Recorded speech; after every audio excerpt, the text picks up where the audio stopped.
क्या नाम है आपका? हमारा नाम मेघश्याम शास्त्री।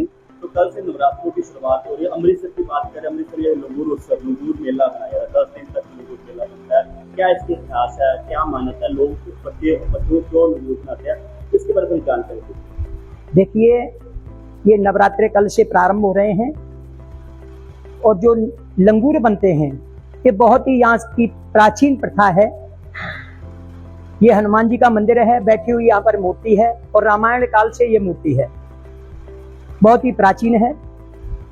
जिनके संतान नहीं होती है वो हनुमान जी के मंदिर में आकर के यहाँ पर मत्था टेकते हैं और उनकी झोली में फल डाला जाता है। जब उनके संतान हो जाती है फिर उस बच्चे को वो लंगूर बनाते हैं। वो 10 दिन तक पूरे दोनों टाइम आकर के मत्था टिकाते हैं। कल पहला नवरात्रा है। कल सुबह से ही वो 3 बजे से ही आ जाते हैं और आकर के पहले पूजा कराते हैं। पूजा कराने के बाद में लाल चोला डाल करके वो मत्था टेकते हैं। सुबह 4 बजे हनुमान जी का मंदिर खुल जाता है और उसके बाद में वो मत्था टेकने के बाद फिर शाम को दोबारा आते हैं और दोबारा मत्था टेकते हैं और हनुमान जी का प्रसाद लेकर के जाते हैं। ऐसे ही भी रोजाना 10 दिन तक रोजाना सुबह शाम दोनों टाइम आकर के मत्था टेकते हैं और हनुमान जी का आशीर्वाद लेकर के 10वें दिन वो अपना कप चोला उतार करके हनुमान जी के मंदिर में चढ़ा देते हैं और हनुमान जी से आशीर्वाद लेकर के फिर वो अपने यहाँ चले जाते हैं। पूरी इंडिया क्या पूरे विश्व से लोग आते हैं यहाँ पर और हनुमान जी के मंदिर में आकर के मत्था टेकते हैं और जिन बच्चों ने लंगूर बने होते हैं वो आकर के यहीं पे 10 दिन तक रुकते हैं और 10 दिन के बाद में फिर वो जाते हैं। बहुत ही प्राचीन मंदिर है, रामायण काल का ये मंदिर है। जब राम जी ने अश्वमेध यज्ञ किया था उस समय घोड़ा छोड़ा था तो लव कुश ने उस घोड़े को पकड़ा था।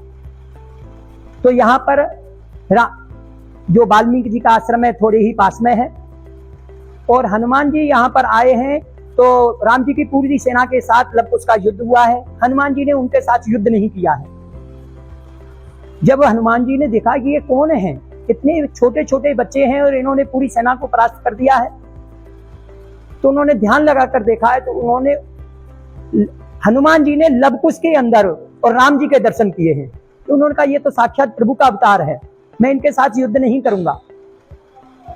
फिर उन्होंने हाथ जोड़ करके बैठ गए हैं और उनसे माफी मांगी है। तो लव कुश ने कहा कि तुम बहुत चालाक हो।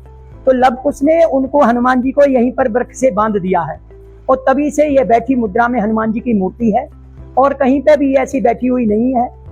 तभी से ये मन्नत है कि जिनके संतान नहीं होती है तो हनुमान जी बच्चों पर प्रसन्न होते हैं और बच्चे को के रूप में फल दिया जाता है, उससे संतान होती है, फिर उनको लंगूर बनाया जाता है और तभी से ये प्रथा चली आई है। बहुत प्राचीन प्रथा है, रामायण काल से ये मंदिर जुड़ा हुआ है और तभी से ये हनुमान जी की यहाँ पर मन्नत है और सभी की मनोकामना वो पूरी करते हैं। अमृतसर का यही मंदिर यहाँ पर लंगूर मेला, हाँ जी, हाँ जी, हाँ जी, पूरे विश्व में यही एक मंदिर है जिसमें हनुमान जी बनाया जाता है जो लंगूर बनते हैं और कहीं पे भी ऐसे लंगूर नहीं बनाए जाते हैं। हाँ, अच्छी लंगूर बनती है, बड़े मंडिया भी होती है वो क्या? नहीं, छोटे बच्चे तो लंगूर बनते हैं, फिर उसके बाद में जब वो बड़े हो जाते हैं तो फिर वो बाना पहनते हैं, बड़े हनुमान के रूप में बनते हैं। हनुमान जी के दास यानी सेवक जो होते हैं उनकी सेवा भाव में वो बनते हैं, वो फिर बनते हैं।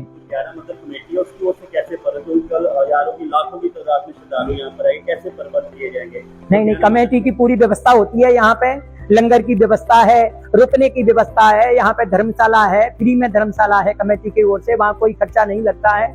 लंगर की व्यवस्था है, रुकने की पूरी व्यवस्था है और जो छोटे बच्चे लंगूर बनते हैं उनको बाकायदा टेंट ऊपर लगाया, धूप से बचने के लिए उनको जल पिलाया जाता है, जल की व्यवस्था रहती है और भक्त साथ में रहते हैं, उनके में किसी परेशानी की ना हो इसलिए उनकी पूरी देख रेख रहती है। कमेटी के द्वारा सारी व्यवस्था चलाई जाती है, पूरा कमेटी का सहयोग है इसमें।